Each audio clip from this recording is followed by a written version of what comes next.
Starting వెంటనే ATM నుంచి డబ్బులు తీసుకో 25 లక్షలు తీసుకో కోట్ అని చెప్పి ఇచ్చారు కదా ఎవరు. ఈరోజు జరిగిందంటే రేపు లేదా ఎల్లుండి దెర్ ఈస్ సమ్ ప్రాసెస్. ఒకరిని మనం హర్ట్ చేయాలి అని అనుకున్నప్పుడు అతను మంచోడైనా సరే మనం ఏం చేస్తాం, మంచి చేసినప్పటికీ కూడా మనం హర్ట్ చేస్తాం.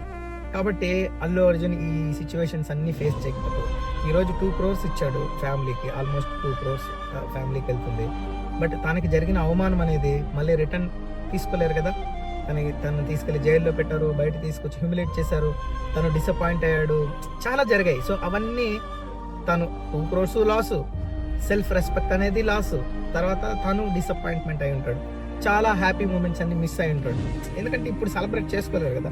ఇప్పుడు వెళ్ళి సెలబ్రేట్ చేసుకుంటే జనాలందరూ ఒక ప్రాణం తీసేసి నువ్వు సెలబ్రేట్ చేసుకుంటాం అన్నట్టుగా బిహేవ్ చేస్తారు. ఇక్కడ కొంచెం ఫాస్ట్గా కానీ వీళ్ళు వర్క్ చేసి ఉంటే, అంటే అల్లు అర్జున్ టీం కానీ మూవీ టీం కానీ ఈ రోజు ఇంత పెంట్ అయ్యేది కాదు.